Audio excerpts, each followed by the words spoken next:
सबसे पहले बात करें तो बच्चों बहुलक को अंग्रेजी में मोड कहते हैं और मोड शब्द की उत्पत्ति लामोड शब्द से हुई है। देखिए अंग्रेजी में इसको क्या कहते हैं, मोड कहते हैं। क्या कहते हैं बच्चों इसको, अंग्रेजी में इसको हम मोड कहते हैं। और मोड शब्द की उत्पत्ति किससे हुई है, लामोड शब्द से हुई है। लामोड शब्द फ्रेंच भाषा का है। फ्रांस में फ्रेंच बोली जाती है, जैसे हिंदुस्तान में हिंदी बोली जाती है, फ्रांस में फ्रेंच बोली जाती है, इटली में इटालियन बोली जाती है, स्पेन में स्पेनिश बोली जाती है, वैसे ही फ्रांस में फ्रेंच बोली जाती है। तो फ्रेंच के कौन से शब्द से बना है, लामोड शब्द से। लामोड का अर्थ अगर हम निकालें तो इसका अर्थ होता है फैशन या रीति रिवाज या परंपरा। अब यहाँ पे फैशन रीति रिवाज परंपरा का मतलब समझिए। देखिए जिस चीज़ की आवृत्ति सबसे ज़्यादा बार होती है, जो चीज़ हमें सबसे ज़्यादा बार दिखाई देती है, उसे तो हम क्या बोलते हैं, फैशन कहते हैं। आपने देखा होगा जब आप बाजार में जाते हैं या सोशल इवेंट में जाते हैं तो आप देखते हो बहुत से लोग एक तरह की चीज़ें पहनते हैं, एक तरह की चीज़ें यूज करते हैं, तो हम हमारी भाषा में उसे क्या बोल देते हैं, फैशन हो गई है। तो बिल्कुल, तो जिस चीज़ का प्रचलन सबसे ज़्यादा होता है उसे ही हम क्या कहते हैं, फैशन कहते हैं, और वो एक तरह से प्रचलन सर्वाधिक बार प्रचलन में आ जाती है। अब यह बहुलक में सांख्यिकी को भी क्या कहता है, लामोड कहता है। क्यों कहते हैं, क्योंकि लामोड जिस प्रकार प्रचलन व्यक्त करता है उसी प्रकार बहुलक सांख्यिकी की श्रेणी में जिस मूल्य की आवृत्ति सर्वाधिक बार होती है उसको क्या कहते हैं, बहुलक कहते हैं। देखिए बहुलक का मतलब होता है कि श्रेणी में जो मूल्य सबसे ज्यादा बार देखा गया हो, श्रेणी में जिस मूल्य की सर्वाधिक बार प्रचलन में आया हो, श्रेणी में जो मूल्य सबसे ज्यादा बार जिसका जमाव के अंदर आओ, श्रेणी में जिस मूल्य का सबसे ज्यादा बार रिपीटेशन हुआ हो, श्रेणी में जिस मूल्य की सबसे ज्यादा बार आवृत्ति हुई हो, उसे हम क्या कहेंगे, बहुलक कहेंगे। ठीक है बच्चों, समझ में आ गया। तो यहां पर अगर आपसे पूछा जा सकता है कि मोड शब्द की उत्पत्ति कौन से शब्द से हुई है, तो फ्रेंच भाषा के लामोड शब्द से हुई है, जिसका मतलब होता है सर्वाधिक फैशन या रिवाज से। ठीक है, तो बहुलक का मतलब क्या हुआ, जिस मूल्य का श्रेणी में सबसे ज्यादा बार रिपीटेशन होता है, जिसकी पुनरावृत्ति सबसे ज्यादा बार होती है, उसे हम क्या कहते हैं, बहुलक कहते हैं। चलिए एक एग्जांपल क्लियर करते हैं। माना कि एक कक्षा में 60 विद्यार्थी है। कितने बच्चों, 60 विद्यार्थी। अब उनका हम टेस्ट लेते हैं। मान लो टेस्ट हमने लिया 10 अंक का। तो यहाँ पर एक एग्जाम्पल है कि मान लो एक कक्षा में 60 विद्यार्थी है, 10 अंकों का हमने उसमें टेस्ट लिया, तो उसमें से 29 बच्चे से जिनके 10 में से 7 अंक आए। तो देखिए बहुलक का मतलब क्या हुआ, जिस मूल्य की आवृत्ति सबसे ज्यादा बार हो। तो कक्षा में 60 में से 29 ऐसे बच्चे थे, 29 ऐसे बच्चे थे जिनके 10 में से 7 अंक आए। तो यहाँ पे जो 7 अंक है, 7 जो प्राप्तांक है वो क्या कहलाएगा, बहुलक कहलाएगा, क्योंकि सबसे ज्यादा बच्चों के 7 अंक आए। हालांकि कुछ बच्चों के 7 से कम भी आए होंगे, कुछ बच्चों के 7 से अधिक भी आए होंगे, लेकिन 7 बच्चे कॉमन रूप से सबसे ज्यादा बार आए। 7 अंक 29 बच्चों के सबसे ज्यादा कॉमन बार आए, इसलिए उसे हम क्या कहेंगे, बहुलक कहेंगे। अब बच्चों आगे चलते हैं। दूसरे शब्दों में अगर हम कहें तो ये श्रेणी में सबसे ज्यादा बार अधिक बार आता है, जिसका जमाव केंद्र सबसे ज्यादा होता है, केंद्रीकरण ज्यादा होता है, उसे हम बहुलक कह सकते हैं। तो यहाँ पे सिंपल शब्दों में आपको समझना है कि बहुलक वह मूल्य होता है जिसकी पुनरावृत्ति श्रेणी में सर्वाधिक बार होती है, वह मूल्य क्या कहलाता है, बहुलक कहलाता है। इसे एक व्यष्टिक भी कहते हैं, कॉमन वैल्यू भी कहते हैं। और इसे कौन से चिन्ह से दर्शाते हैं बच्चों, जेड चिन्ह से दर्शाते हैं। और इसका जो प्रतिपादन किया वो प्रोफेसर जिजेग ने किया था। किसने किया था, प्रोफेसर जिजेग ने इसका प्रतिपादन किया था, इसलिए इसे जेड चिन्ह से दर्शाते हैं।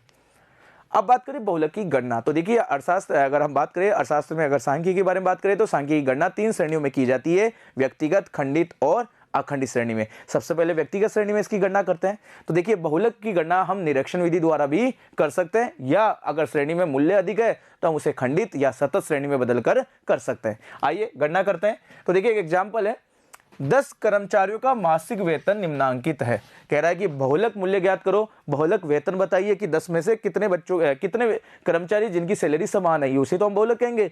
तो यह एक एग्जाम्पल है।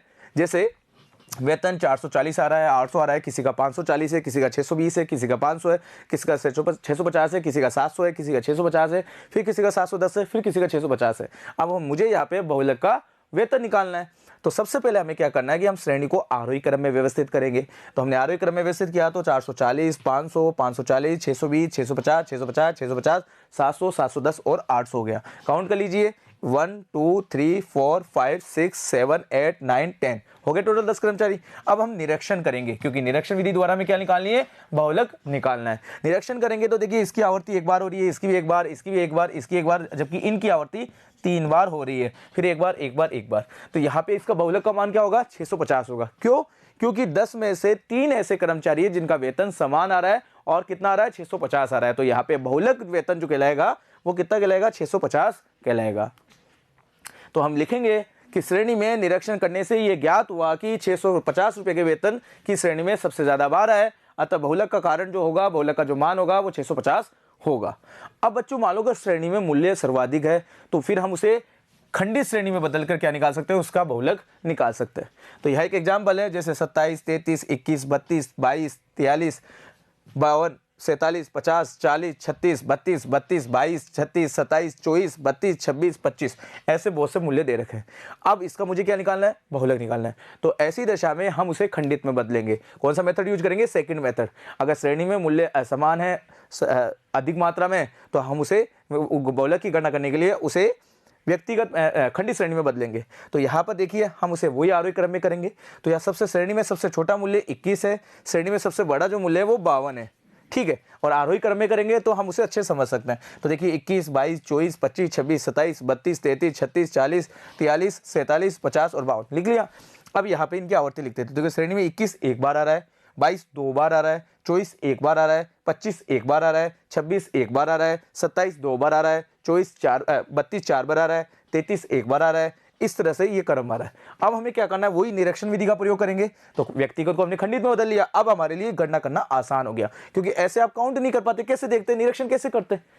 फिर इसलिए ऐसी दशा में अगर श्रेणी में मूल्य और भी अधिक है, मान लो 20 है, 30 है, 40 है, 50, मान लो 50 विद्यार्थियों के मार्क्स दे दिए, अब ऐसी दशा में हम उसे व्यक्तिगत रूप से गणना नहीं कर सकते, इसलिए हम उसे खंडित में बदलेंगे, फिर निरीक्षण करेंगे। क्योंकि बहुलक का मतलब क्या होता है कि श्रेणी में वह मूल्य जिसकी आवर्ती सर्वाधिक बार होती है उसे हम क्या कहते हैं बच्चों, बहुलक कहते हैं। तो घबराना नहीं है, कंसेप्ट को समझना है। तो हमने उसको खंडित में बदल लिया। अब हम निरीक्षण करके इजी गोइंग बता सकते हैं। तो देखिए निरीक्षण करो बच्चों, निरीक्षण करेंगे तो आपके सीधे समझ में आ रहा है कि 32 प्राप्तांक जो है उनकी पुनरावृत्ति सबसे ज्यादा बार हुई है 4 बार।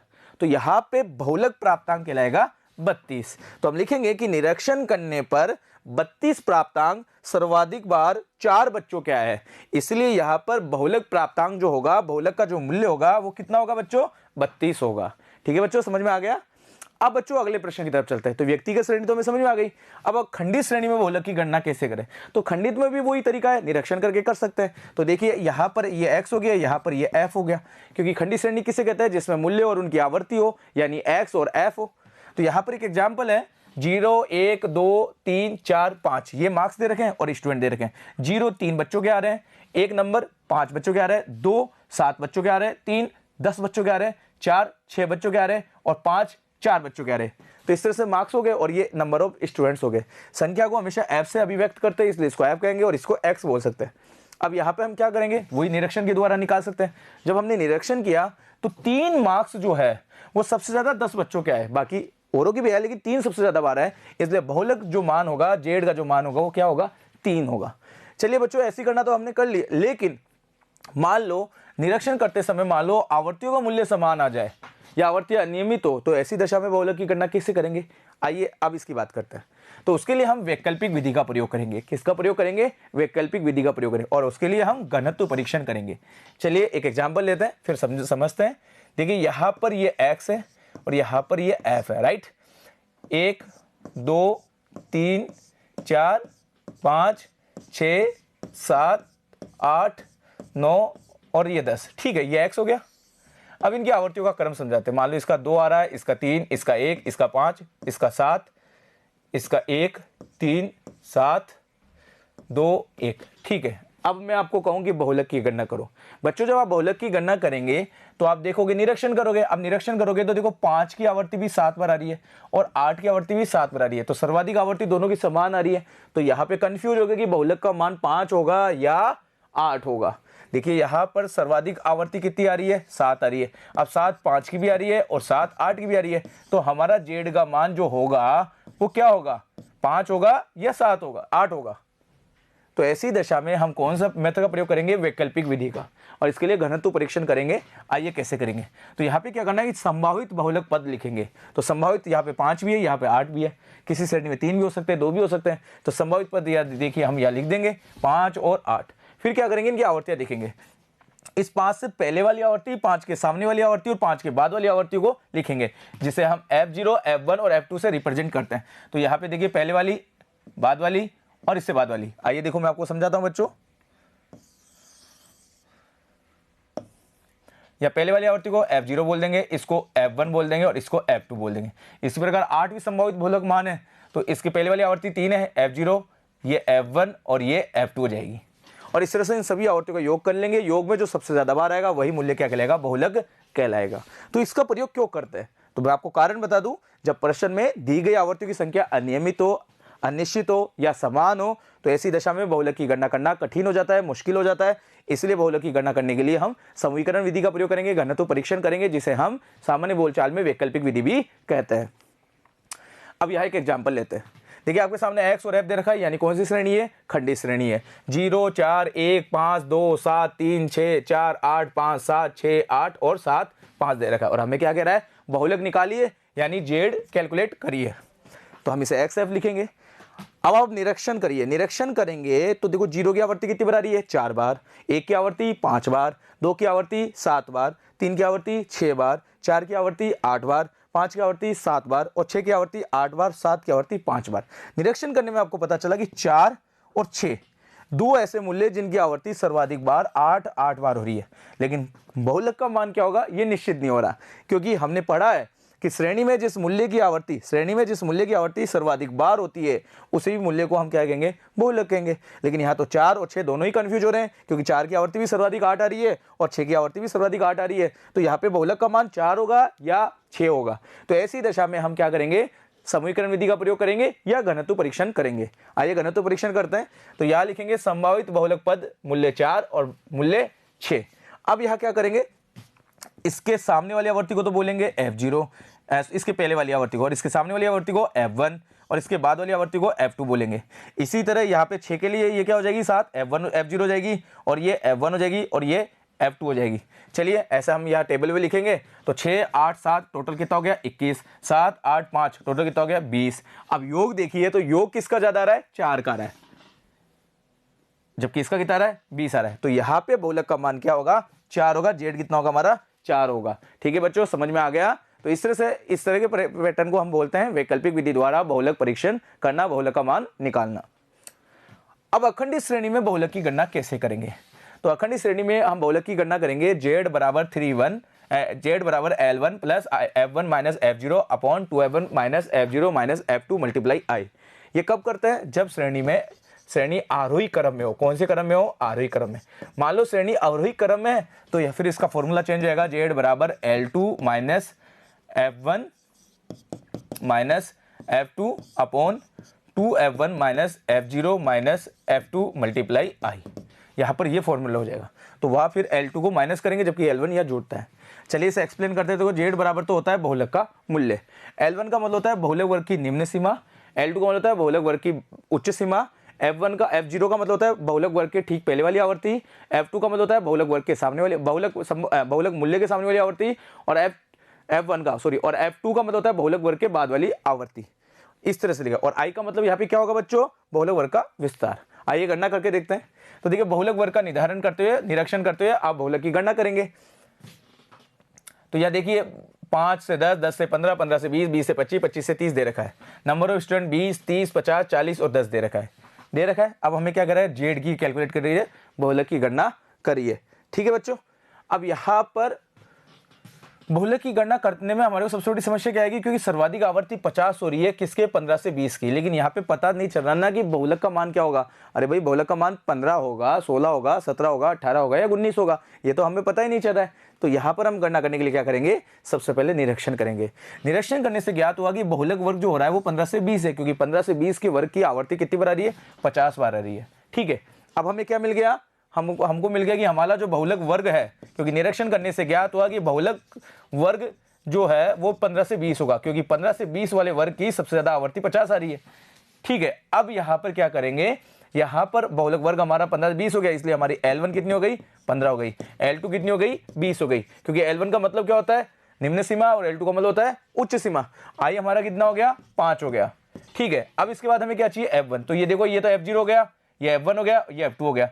तो इसको हम F0 से दर्शाएंगे, इसको F1 से और इसको F2 से, और फिर फॉर्मूले में यूज करेंगे। तो यहाँ पर हमने ऐसे ही किया कि देखिए 15 से 20 हो गया, तो यहाँ 15, 20, I इंटरवल 5 हो गया, F0 30, F1 50 और F2 40। जेड हमें निकालना है। फॉर्मूला रखेंगे तो क्या करेंगे? जेड बराबर L1 plus F1 minus F0 upon 2F1 minus F0 minus F2 multiply I। तो यहाँ पे L1 का मान कितना दे रखा है? 15 लिख देंगे। F1 हमारा कितना दे रखा है? 50। F0 कितना दे रखा है हमारा? 30। 2F1 यानी 50 मल्टीप्लाई 2, F0 हमारा 30 और F2 हमारे को कितना दे रखा है प्रश्न में 40 मल्टीप्लाई 5। तो देखिए इसको सोल्व करेंगे तो बच्चों क्या आएगा 15 प्लस 15 में से 50 में से 20 गया तो कितना बच गया बच्चों 50 में से 30 गया तो कितना बच गया 20 बच गया। ठीक है, और यहाँ पे 50 को 2 से मल्टीप्लाई करेंगे तो कितना जाएगा 100 और 30 और 40 70 को लैप्स करना है और मल्टीप्लाई किससे करना है आई से। आई हमारा कितना है 5। अब अगर हम यहाँ करेंगे तो 20 पंचो 100 हो जाएगा और यहाँ पे कितना जाएगा 30 आ जाएगा और यहाँ पे कितना जाएगा 15 जाएगा। 100 में 30 का भाग देंगे तो 100 में हम 30 का भाग देंगे तो 3.33 आएगा प्लस 15 हमारा टोटल। तो इस तरह से हमारा योग आ जाएगा 18.33 हमारा क्या हो जाएगा बहुलक का मान हो जाएगा। आइए यही करना हमने यहाँ करी है। तो देखिए लेफ्ट किया तो 20 इसमें भाग दिया 30, 30 का भाग 20 को मल्टीप्लाई 5 से किया तो 100 में 30 का भाग दिया तो 3.33 आ जाएगा और इसको जोड़ देंगे तो ये लो 18.33 हमारा क्या आ गया जेड का मान आ गया। चलिए बच्चों अब बात करते हैं माध्यों के मध्य अंतर संबंध देखते हैं। समांतर माध्य है, समांतर माध्य, मध्य का बहुलक, इनमें क्या पारस्परिक संबंध होता है। अगर पूर्णतः सममितीय श्रेणी है जिसमें मूल्य सबका मूल्य समान है तो वहां पर घंटीनुमा आकार बनेगा और असममित श्रेणी है तो वहां पे घंटीनुमा आकार नहीं बनेगा, घटता और बढ़ता मिलेगा। तो इस प्रकार के वितरण में आवर्ती एक निश्चित तथा नियमित क्रम में से बढ़ती है, एक निश्चित बिंदु पर अधिकतम होने पर उसी क्रम में घटती है। इसी को हम सममितीय वितरण कहते हैं और जब इसे हम ग्राफ में दर्शाएंगे तो एक घंटीनुमा आकार बनेगा। चलिए तो यदि सर्वोच्च बिंदु से अगर हम या सर्वोच्च बिंदु से वापस चले तो उसी क्रम में ये घटेगी और उसी क्रम में बढ़ेगी। तो यहाँ पर x बार z और m, x बार का मतलब होता है बच्चों समांतर माध्य, z का मतलब बहुलक, m का मतलब क्या होता है मध्य का। इन तीनों का मान क्या आएगा बराबर आएगा। तो इन तीनों का मान जब बराबर होता है तब वहां पर ग्राफ में जो बनता है वो वक्र जो बनेगा वो घंटीनुमा बनेगा। असीमित वितरण में बात करें तो श्रेणी मूल्य में असमानता है तो ऐसी दशा में उन तीनों का जो निकलने वाला मान है x बार z और m वो भी अलग अलग आएगा। इसे असममित वितरण कहते हैं। असममितीय वितरण में आवर्तियों के घटने और बढ़ने के क्रम में कोई समानता नहीं होती है, इसलिए वहां पर जो मान निकलेगा वो भी गलत निकलेगा और घंटीनुमा आकार नहीं बनेगा। तो वहां पे मान लो z से ज़्यादा m है, m से ज़्यादा x बार है, या x बार से ज़्यादा m है, m से बराबर z है, इस तरह का जो वितरण होता है तो वहाँ पे असममित वितरण कहते हैं। तो ऐसी दशा में वहाँ पे बहुलक का मान अलग अलग आएगा। चलिए गणना करते हैं। तो देखिए बहुलक की गणना ऐसी दशा में वहाँ पे कैसे करेंगे। तो इसका सूत्र होता है सिंपल z बराबर 3m माइनस 2x बार। इस तरह से हम कर सकते हैं। इसी सूत्र से आप चाहो तो x बार बना सकते हो, m बना सकते हो और तरह की गणना कर सकते हो। आइए गणना करते हैं। मान लो आपको दे रखा है m दे रखा है, m मतलब मध्य का कितनी दे रखी है 13, z दे रखी है 14 और कह रहा है कि आप क्या निकालो x बार निकालो यानी समांतर माध्य निकालो। तो फॉर्मूला बन जाएगा z बराबर 3m माइनस 2x बार। ये हमारा फॉर्मूला दे रखा है। इसी फॉर्मूले को आप याद कर लीजिए। देखिए z बराबर 3m माइनस 2x बार, ये हमारा क्या है मेन फॉर्मूला है। इसी फॉर्मूले से बाकी फॉर्मूले बन सकते हैं। मान लो अगर प्रश्न में m नहीं दे रखा है और z और x बार दे रखा है तो भी हम निकाल सकते हैं। मान लो x बार नहीं दे रखा है, m और z दे रखा है तो भी हम निकाल सकते हैं। तो यहाँ पर देखिए m का मान दे रखा है 13, z का मान दे रखा है 14 और कह रहा है कि x बार निकालो यानी समांतर माध्य निकालो। तो हम लिखेंगे z बराबर 14, m बराबर 13, 13 को 3 से मल्टीप्लाई करेंगे, फॉर्मूले का है 2 बराबर x बार हो गया तो 13 है 39, 2x बार यहाँ 14 हो गया। अब हमें निकालना क्या है, हमें तो x बार निकालना है। तो 2x बार इधर आ जाएगा क्योंकि इधर माइनस है तो पक्षांतरण के बाद क्या हो जाएगा बराबर के बाद ये प्लस का हो जाएगा। 39 तो है ही और ये 14 बराबर के बाद उधर जाके पक्षांतरण होगा तो माइनस हो जाएगा। 39 में से जब 14 गए तो 25 आ जाएंगे। 2x हमें तो x बार का मान निकालना है तो 2 का भाग देंगे तो 25 में 2 का भाग दिया तो क्या आंसर आ गया 12.5। तो इस तरह से बच्चों हम निकाल सकते हैं। अगर हमें 3 सांख्यिकीय माध्यम में से 2 दे रखा है और 1 नहीं दे रखा है तो हम उसकी गणना कर सकते हैं। इसलिए आपको ये फॉर्मूला याद कर लेना चाहिए। अब दूसरा है x बार बराबर 15 है, m बराबर 14 है और कह रहा है कि भैया z ज्ञात करिए।